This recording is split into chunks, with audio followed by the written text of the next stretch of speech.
laquelle c'est moi qui l'avais. Comment? Leilou Nishma Nissim Chaim Kael Ben Chayat Baruch. Que son âme elle soit chez Akadosh Baruch Hu et qu'elle plaide pour l'Israël.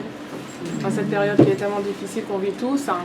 Pas seulement nous en Eretz Israël, pas seulement nous les Juifs, mais aussi tous les peuples du monde. C'est une période qui est très très difficile. En fait, tout le monde sait que on est dans la période messianique et que cette obscurité, elle nous mène vers une très grande lumière, B'ezrat Hashem. C'est tellement opaque, c'est tellement obscur, c'est tellement dur que on ne peut qu'espérer la Géoula, la Yeshua, parce que bon, on se demande combien ça peut encore descendre, combien on peut encore souffrir.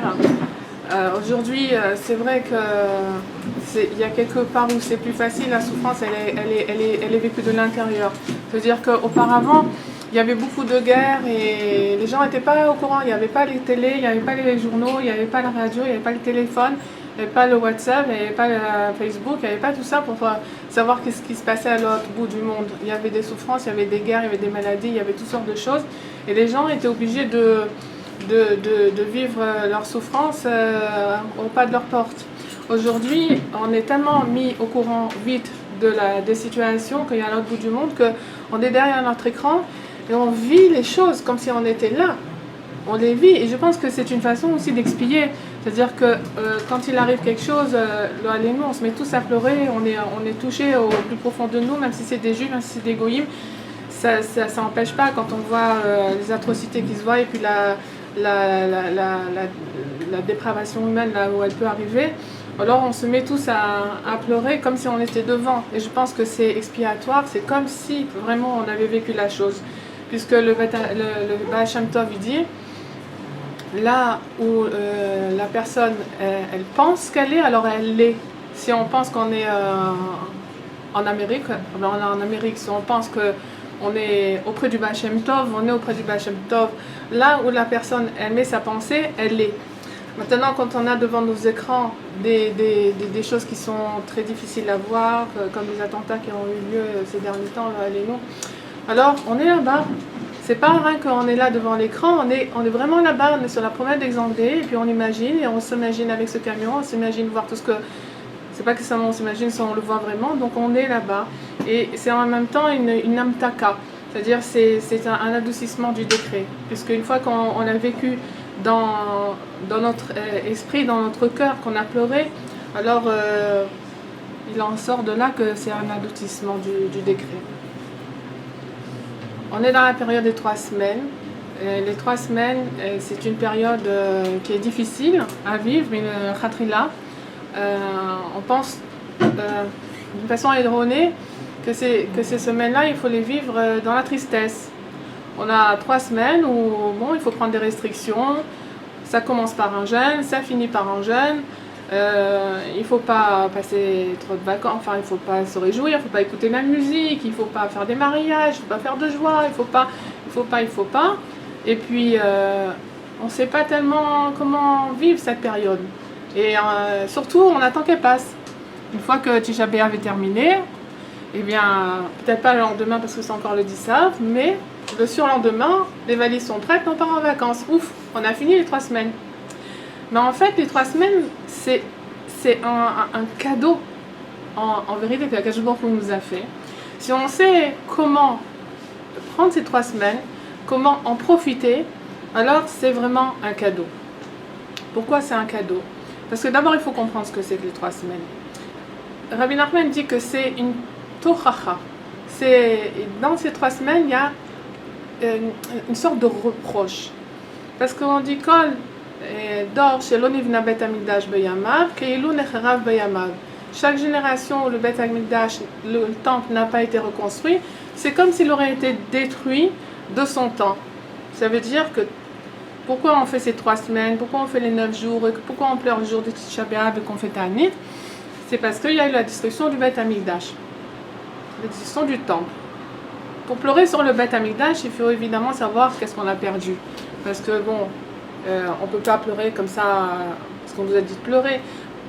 Le Bet Hamikdash, en fait, c'est quoi? Le Beth Amikdash, qu'est-ce qu'il y avait dans le Beth Amikdash? Plus que tout. Il y avait la présence d'Akadosh Baruch Hu. Il y avait la présence de la Shrina. Et qu'est-ce qui se passait là-bas dans le Beth Amikdash? On faisait des korbanot.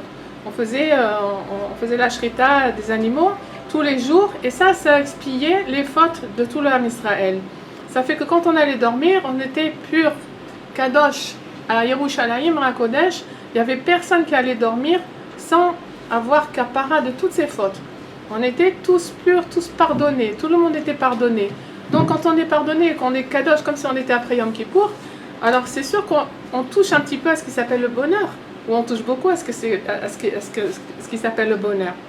La présence d'Akadosh Baruch Hu dans le Beth Amikdash, ça veut dire que la présence de la Shrina, elle irradie dans le monde entier.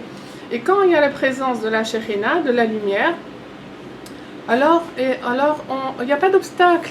Et on ne trébuche pas. On trébuche, on tombe, parce qu'il y a de l'obscurité. Alors on ne voit pas où on va, et puis il suffit qu'il y ait un obstacle, bon, on tombe. Quand il y avait la Shrina, quand il y avait le Beth Amikdash, tout était clair. Tout était clair.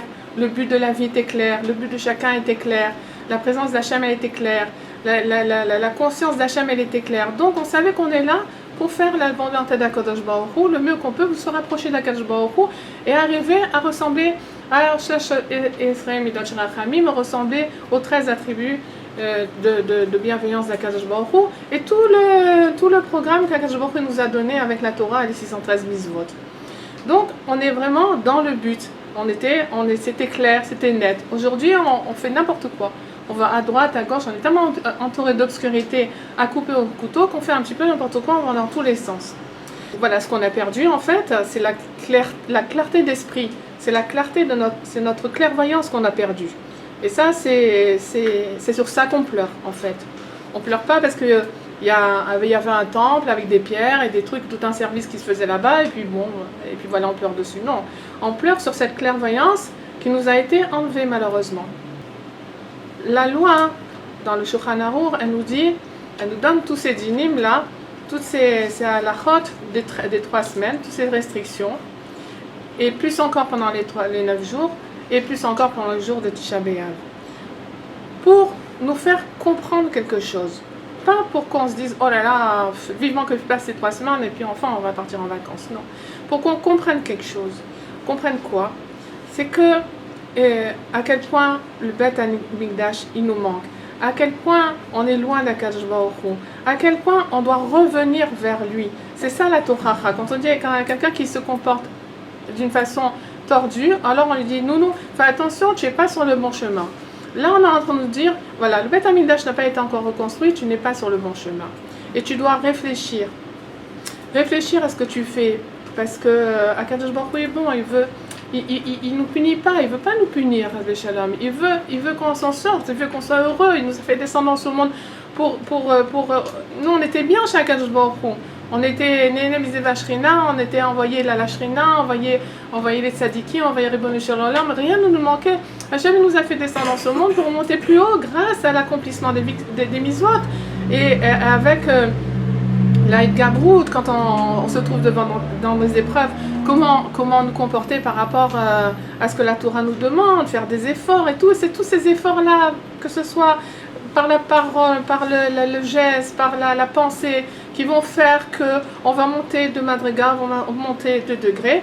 Et quand on va se retrouver après 120 ans chez Akadosh Baruch Hu, on sera bien plus haut que quand on est descendu. Alors, qu'est-ce qui s'est passé à l'époque du Beth Amikdash? Comment ça se fait que les bénis Israël ils ont été exilés? Eh bien, ils ont été exilés d'après ce que le Midrash dit, Lo galou ad shekafu b'Akadosh Baruch Hu ou b'malchut Bet David. Les bénis Israël ont été exilés que quand ils se sont révoltés contre Akadosh Baruch Hu et contre la royauté de David. Qu'est-ce que ça veut dire? Qu'est-ce qu'on appelle la royauté de David? La royauté de David, c'est une façon de voir la vie. David Améler, quand il avait un problème, il voyait qu'il avait une épreuve, alors il réfléchissait. Pourquoi il a eu cette épreuve? Qu'est-ce qu'il a fait il a certainement dû faire quelque chose qui était contre la volonté d'Akadosh Baruch Hu. Donc il réfléchit et il cherche, il prie, il trouve, il fait tchouva et après il remercie Akadosh Baruch Hu de lui avoir montré la raison pour laquelle il a eu cette épreuve. Eh bien, auparavant, du temps du Beth Amikdash, tous les Juifs, ils avaient cette madriga-là, ils avaient ce degré-là, ils étaient très élevés, les Juifs, ils étaient très élevés. Et quand il leur arrivait des épreuves, des choses qui étaient éprouvantes, eh bien, ils avaient cette faculté-là de réfléchir, comme David Ameller, et de prier. Et Bémet, Akadosh Baruch Hu, il leur montrait où était le problème, dans quoi ils avaient flanché, peut-être dans le Shonara, peut-être dans les Giloy Arayot, peut-être dans une certaine avéra de la Torah. Et à ce moment-là, ils faisaient tchouva et ils emmenaient un korban, par exemple, au Beth Amikdash, et tout était effacé. Maintenant, ils ont commencé à se laisser aller de plus en plus. Alors, Akadosh Baruch Hu, il leur envoyait des remazim, il leur envoyait des allusions à la tchouva. Et puis, ils ont fait comme si de rien n'était. Ils disaient, bon, Mikréou, bon, bah, ça arrive qu'un vase se casse, ça arrive qu'on perde de l'argent, ça arrive ci, ça arrive ça. Ils n'ont pas fait le kesher, ils n'ont pas fait le lien avec leur comportement. Et surtout, ils n'ont pas fait le lien avec ce qu'Akadosh Baruch Hu, il voulait leur dire à partir de ce remez-là, à partir de cette allusion-là. Alors Akadosh Baruch Hu, il a commencé à envoyer des remazim de plus en plus grands, des allusions de plus en plus grandes, des problèmes de plus en plus grands. D'abord des petites pierres, après des grosses pierres, malheureusement. Et ils ont fait comme si de rien n'était, parce que ils descendaient, malheureusement, de leur madriga, et ils commençaient à faire des avérotes, et ils commençaient à avoir de la sina, les uns vers les autres, et à faire du lachon hara. Et à la fin, comme ils n'ont pas voulu faire tchouva, ils n'ont pas voulu voir qu'Akadosh Baruch Hu leur parlait à travers l'épreuve, eh bien, Akadosh Baruch Hu, il a qu'une solution, c'est de les exiler, c'est de briser, c'est de brûler le Beth Amikdash et de les exiler dans le monde. Alors ça, ça a été le problème, de la destruction du Beth Amikdash. Maintenant, quand on passe dans ces 3 semaines, on passe un petit peu dans cet état d'esprit. C'est-à-dire que Akadosh Baruch Hu nous dit, regardez, le Beth Amikdash, il n'est pas reconstruit. Si vous étiez présent autant le Beth Amikdash, il aurait été construit, il aurait été là, il aurait été détruit. Sachez-le, tant qu'il n'est pas reconstruit, c'est qu'il aurait été détruit de votre génération. Donc je vous demande de faire tchouva. Ces 3 semaines, ils sont un appel à la tchouva. Akadosh Baruch Hu, il désire énormément notre tchouva. Darsheu bam saeu, cherchez Hachem là où vous pouvez le trouver. Et il y a écrit où est-ce qu'on trouve Akadosh Baruch Hu, où est-ce qu'on trouve la colombe qui est comparée à la Shekhinah. Ben Ametzarim, la colombe, on la trouve entre les rochers, dans le creux des rochers. Et là, on peut l'attraper. Et ça veut dire que la Shekhinah, elle est Ben Ametzarim, elle est dans le creux, cette période, elle s'appelle Ben Ametzarim. Ces 3 semaines s'appellent Ben Ametzarim. Ça veut dire que la Shekhinah, elle est coincée dans cette période des 3 semaines. Ça veut dire qu'Akadosh Baruch Hu, il est là. Et celui qui veut le chercher, il peut le trouver, mais pas seulement comme l'année, mais plus que toute l'année, plus que Yom Kippour, plus que tous les Chagim, et plus que tout. Les 3 semaines, c'est une période où Akadosh Baruch Hu, il est là, il dit, mais cherchez-moi, vous allez me trouver. Cherchez-moi, je suis coincé dans les Ben Ametzarim. Je suis coincé dans le creux du rocher. Cherchez-moi, veuillez vous rapprocher de moi et je vais me dévoiler à vous. Mais rien que cherchez-moi. Et cette période, elle est là, avec tous ces simsoumim-là, toutes ces restrictions-là. Elles sont là pourquoi ? Pour qu'on se sépare un petit peu de tout ce qui nous tente dans ce monde. De tout ce qui nous fait penser à autre chose que le tahlit, à autre chose que le but ultime qui est de se rapprocher d'Akadosh Baruch Hu. Donc on nous élève tout ça pour qu'on soit, mamash, pas perturbé par toutes sortes d'idées, de sorties, de musique, de ci, de ça, de l'autre. On ne doit penser qu'à ça. Et plus encore pendant les 9 jours, encore plus on peut trouver Akadosh Baruch Hu, et plus encore le jour de Tisha B'Av, qui finalement va se transformer en un jour de joie. Le jour de Tisha B'Av, on ne fait même pas Tachanoun, comme un jour comme un jour de fête. Parce que Tisha B'Av, ça va être un jour qui va se transformer en Yom Tov. Shiva Asar B'Tammuz, le 17 Tammuz, il va se transformer en Yom Tov, le premier Yom Tov. Tisha B'Av, le dernier Yom Tov. Et les 3 semaines, ça sera Chol HaMoed. Comme Pessah, il y a le premier Yom Tov, le 8e jour du Yom Tov ou le 7e jour, et ensuite Chol HaMoed. Donc toute cette période-là, si on sait, les Hashem, on sait, on va savoir l'apprendre, on va bien intérioriser ce que Kadosh Baruch Hu, il attend de nous pendant ces 3 semaines, et alors, Bezrat Hashem, quand la Géoula va venir, elle va se transformer en période de joie. Donc c'est ça qu'Akadosh Baruch Hu, il attend de nous pendant cette période-là. C'est un moment qui est extraordinaire, mais ne pas confondre du tout avec la tristesse. Aucun rapport avec la tristesse. On a le cœur brisé, voilà. Ça s'appelle le cœur brisé. Cette période, il faut avoir le cœur brisé, mais en aucun cas la tristesse. Il ne faut pas la mélanger du tout, parce que la tristesse, c'est vraiment le contraire de la Kedusha. La tristesse, Akadosh Baruch Hu, là, il ne veut pas de tristesse. Et quand il envoie un problème, alors ça veut dire que ce problème, il est là, pas pour qu'on soit triste, mais qu'on ait le cœur brisé et qu'on se pose des questions. Comment ça se fait qu'il y a eu ce problème? Comment ça se fait? On a tous été touchés par la disparition de notre petit Aurel. Et en fait, comme m'a raconté la grand-mère, la Safta, la mamie, elle a fait des rêves extraordinaires, elle m'a beaucoup impressionnée d'ailleurs.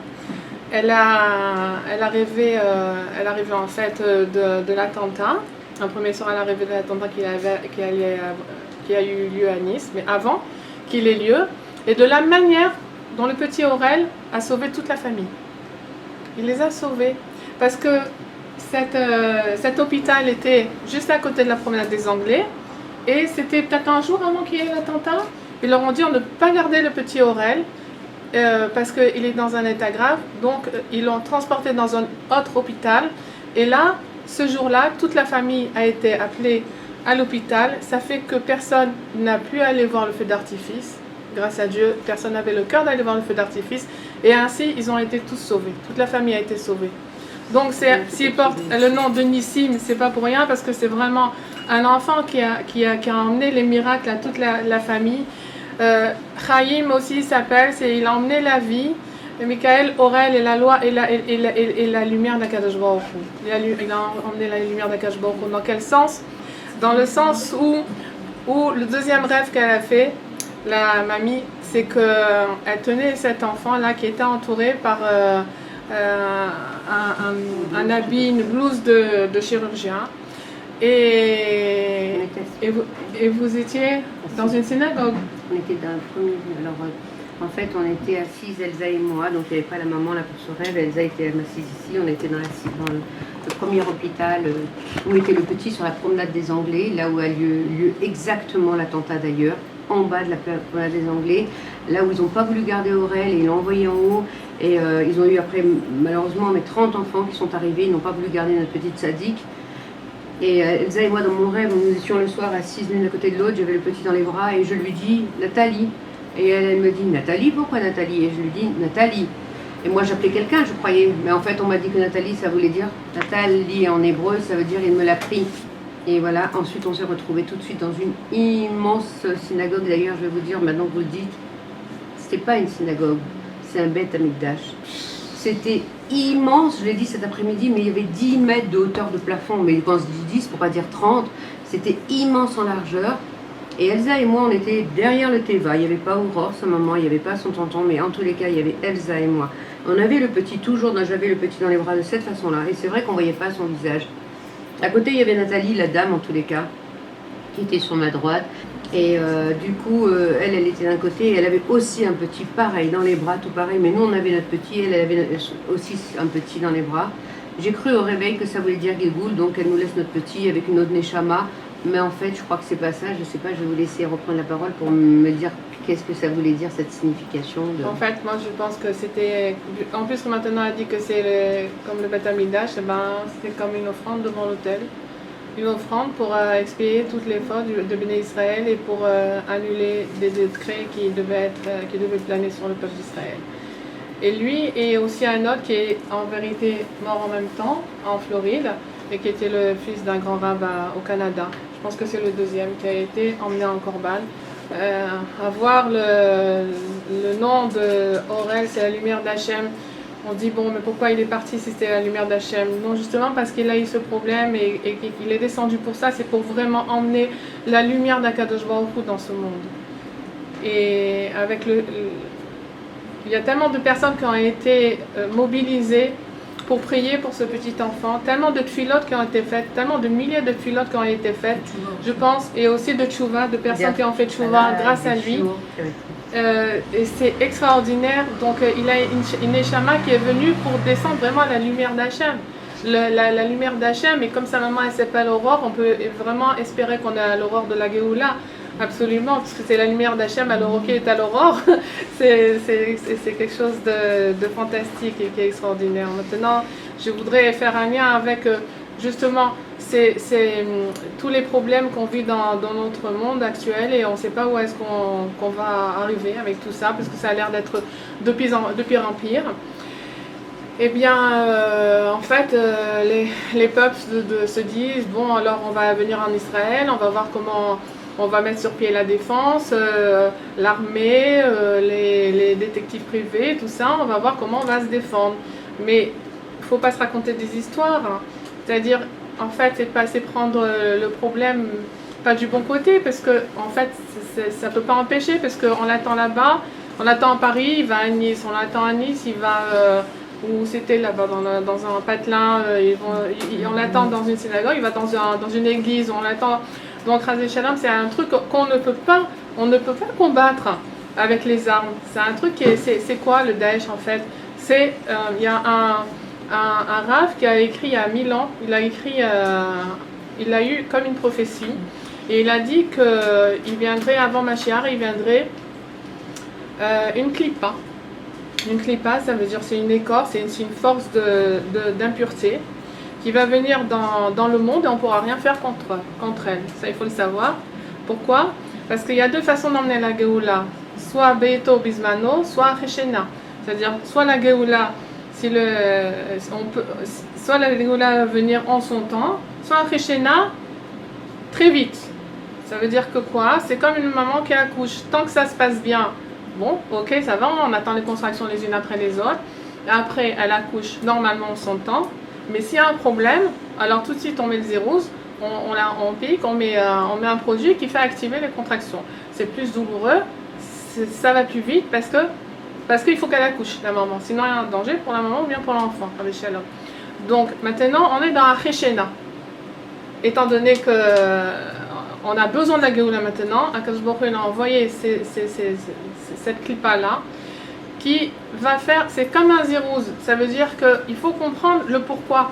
Pourquoi Hachem il a envoyé ça? Pour nous faire du mal au monde, pour faire réfléchir comment on va combattre cette nouvelle force malheureusement dans le monde? Non, c'est pas ça, le but c'est pas ça. Il faut comprendre, comme ces 3 semaines, il faut comprendre quand il y a des problèmes, pourquoi Kadosh Baruch Hu il envoie ça. Il faut qu'enfin, une fois pour toutes, que ce soit juif ou goy, qu'on réfléchisse, mais pourquoi Kadosh Baruch Hu il envoie Daesh?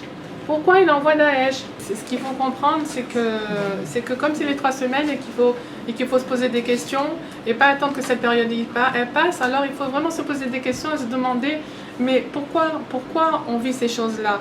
Pourquoi on vit ces choses-là? Et il y a écrit dans le Navi Ve'avir Ruach Tuma Min Haaretz. Akadosh Baruch Hu il dit par le prophète, je vais enlever le Ruach Tuma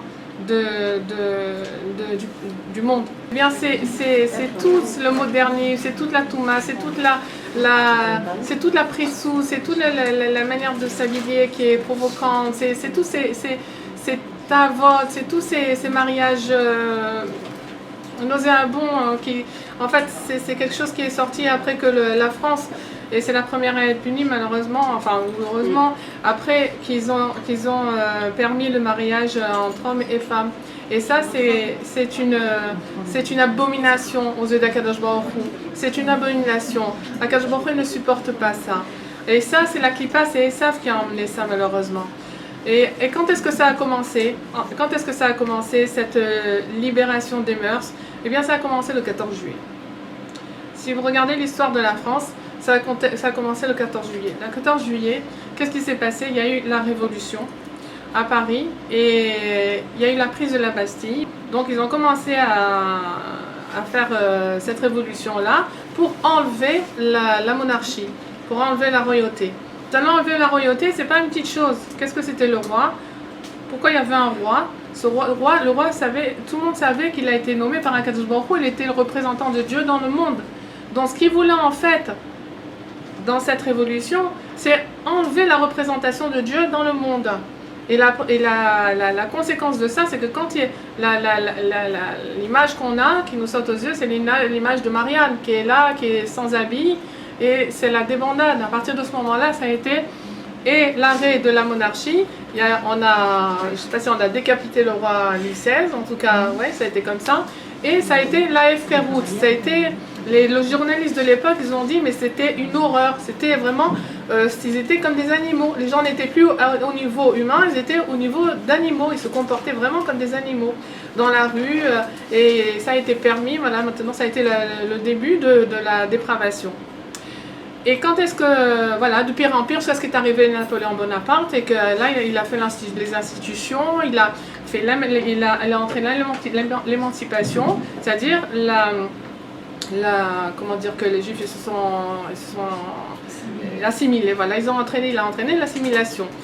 Et jusqu'à ce que le 14 juillet, il y a eu malheureusement ce problème. Alors on se dit, waouh, mais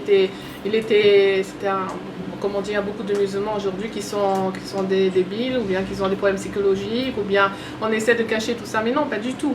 Il n'a pas de problème psychologique, le bonhomme. Qu'il soit de Daesh ou pas, c'est pas ça notre problème. C'est que le 14 juillet, les gens ils ont dit que les pauvres sont allés voir le feu d'artifice, ils se promenaient tranquillement sur la pomme des Anglais, alors qu'est-ce qu'il y a et tout. Mais alors qu'est-ce que ça veut dire, qu'est-ce qu'il y a? Vous savez, vous faites n'importe quoi ou quoi? 14 juillet, vous savez ce que c'est le 14 juillet? Vous êtes là en train de dire oh. Moi je me souviens quand j'étais petite, j'allais là-bas et tout le monde, je regardais tous ces gens qui disaient oh. Je me disais mais qu'est-ce qu'ils ont à dire oh? C'est un feu d'artifice, c'est de la lumière, après il n'y a plus rien, il y a l'obscurité, qu'est-ce qu'il y a à dire oh? Mais on ne fait pas n'importe quoi dans le monde, on ne fait pas n'importe quoi. Une personne quand elle fait quelque chose, ou c'est une mise c'est une avéra, il n'y a rien qui est parveux, il n'y a rien qui est pour rien. Alors quand on va dans un endroit comme ça et qu'on fête le 14 juillet, on fête, malheureusement, il faut revenir aux sources et bien réfléchir à ce qu'on fait, on fête l'abolition de la présence de Dieu dans le monde. Et ça, c'est ce qui a provoqué la Touma, et ce qui a provoqué au fil des ans que jusqu'à on puisse permettre le mariage entre hommes et femmes. Donc il faut se réveiller et se dire, oui, vous avez bien compris. Voilà, c'est ça, vous avez bien compris, je ne fais pas de soucis.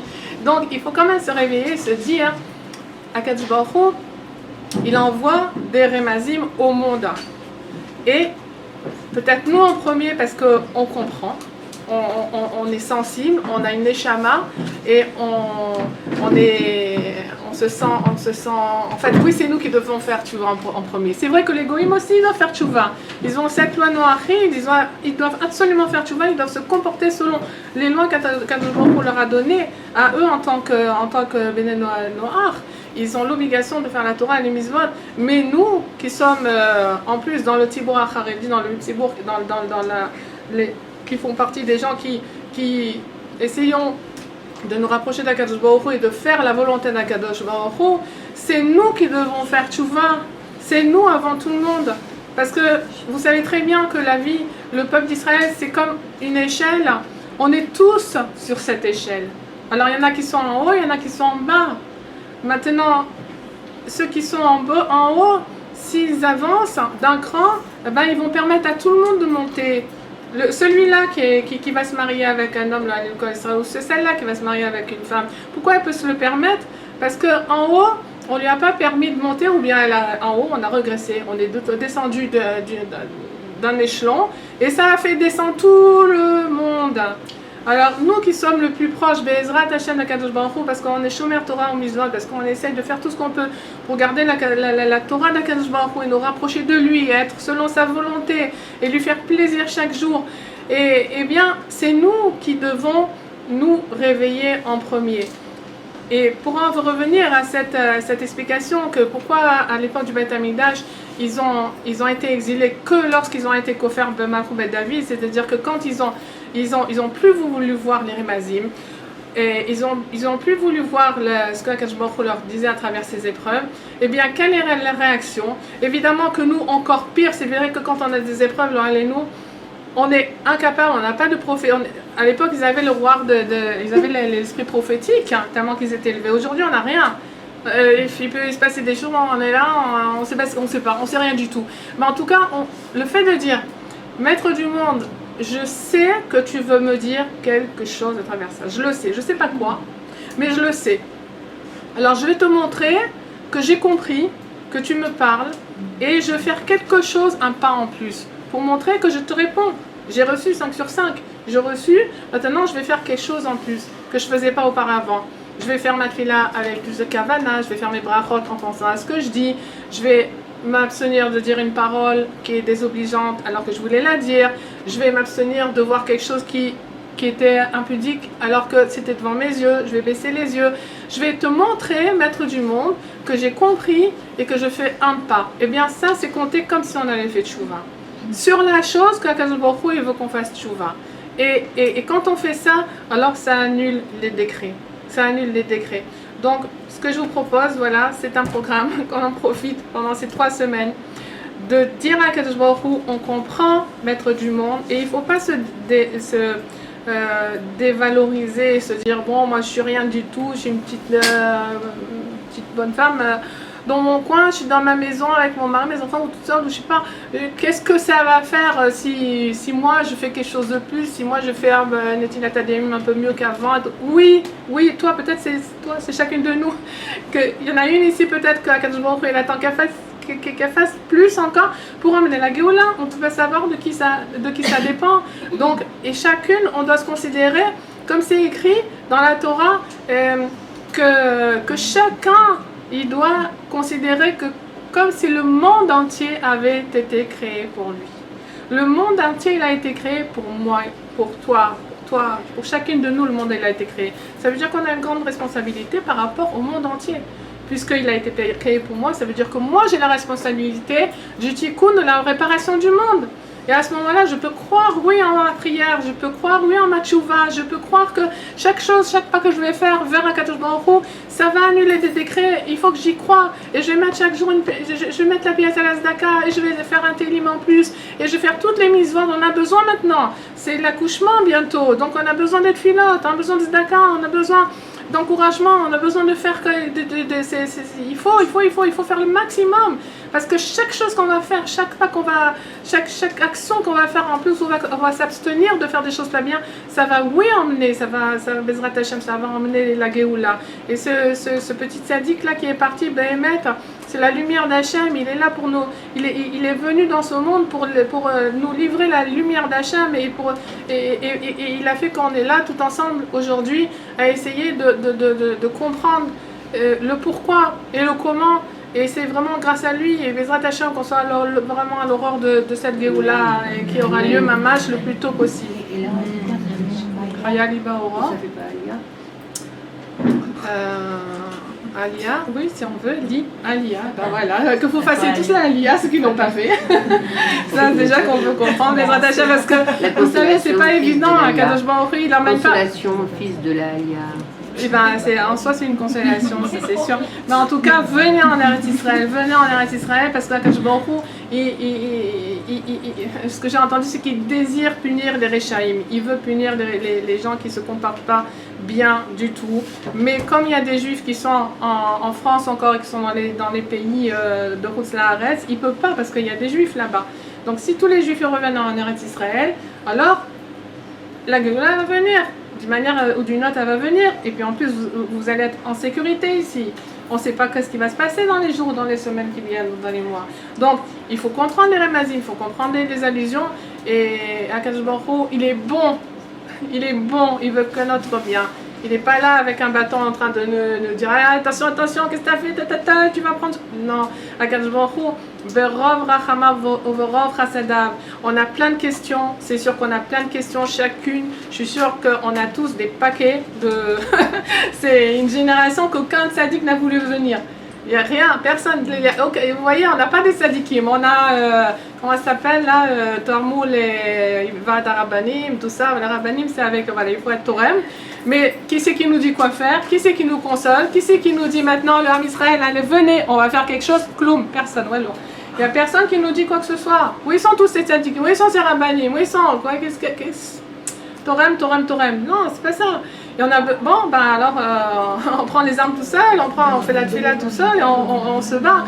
Donc, on n'a pas de tzadikim, parce qu'il n'y a aucun tzadikim qui a voulu devenir dans cette génération. C'est une génération qui est très difficile, et chacune ce qu'elle vit, je suis sûre, dans son yom-yom, dans chaque jour, c'est parce qu'on est éprouvé, parce que Hachem veut nous donner des mérites, des mérites. Maintenant, on a tous plein de questions. Alors, il faut savoir qu'il y a une réponse. Il y a une réponse à tout. Une fois, il y avait un roi qui était très riche et il avait fait un très beau palais. Et autour des jardins d'une magnificence extraordinaire. Dans ce palais, il y avait des mosaïques, il y avait des peintures, il y avait le parterre, c'était extraordinaire. Mais il avait fait venir des artistes du monde entier. Et puis un jour, bon, il est mort. Et il avait un prince héritier qui a hérité de tout ce palais extraordinaire.